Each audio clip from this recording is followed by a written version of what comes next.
Pandian store சீரியல்ல அடுத்து வர எபிசோட்ல நம்ம பழனி வெளியில வராரு.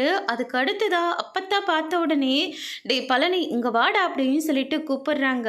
சொல்லாத்தா என்னாச்சு அப்படின்னு சொல்லிட்டு கேட்கவும், அரசியை கூட்டிட்டு கார்ல எங்கடா கிளம்புறாங்க அப்படின்னு சொல்லிட்டு கேட்கவும், அதுவாத்தா அரசி வந்து படிக்கிறதுக்காக காலேஜுக்கு போகுது. மச்சான் போய் பேசிட்டு வந்துட்டாரு, அதனால காலேஜுக்கு கூட்டிட்டு போயிருக்காங்க அப்படின்ற மாதிரி வந்து சொல்லிடுறாங்க.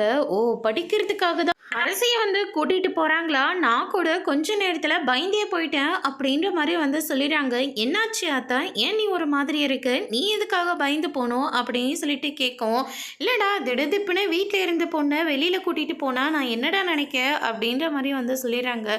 அதுவும் சரிதான் ஆத்தா. டே குமாரு, நீ என்னடா பண்ணிட்டு இருக்கீங்க அப்படின்னு சொல்லிட்டு கேட்கவும், ஒன்றும் இல்லை சித்தப்பா, அரசி என்னை மன்னிச்சிட்டாளா, அப்படி என்னை பற்றி ஏதாவது பேசுகிறாளா அப்படின்னு சொல்லிட்டு கேட்கவும், தயவு செஞ்சு முன்ன மாதிரி எதுவும் பண்ணி வச்சிடாதடா. அரசி இப்போதான் கொஞ்சம் கொஞ்சமாக அந்த வீட்டு பொண்ணாக மாறிக்கிட்டு வந்துட்டே இருக்கா. கல்யாணம் கூட வேண்டான்னு சொல்லிட்டு படிக்கணும், அப்பாவுக்கு நம்பிக்கை கொடுக்கணும்னு சொல்லி அந்த பிள்ளை வந்து போராடிட்டு இருக்கடா. தேவையில்லாமல் நடுவில் பூந்து ஏதாச்சும் மறுபடியும் பண்ணி வைக்க போகிற அப்படின்ற மாதிரி வந்து சொல்லிடுறாங்க.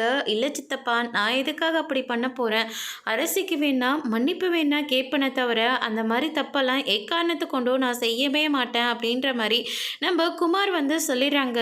அதுக்கு அடுத்ததா அப்போ இருந்துட்டு பழனிக்கிட்ட இந்த விஷயத்தை பற்றி பேசி பார்ப்போமா அப்படின்னு சொல்லிட்டு ஆரம்பிக்கிறாங்க.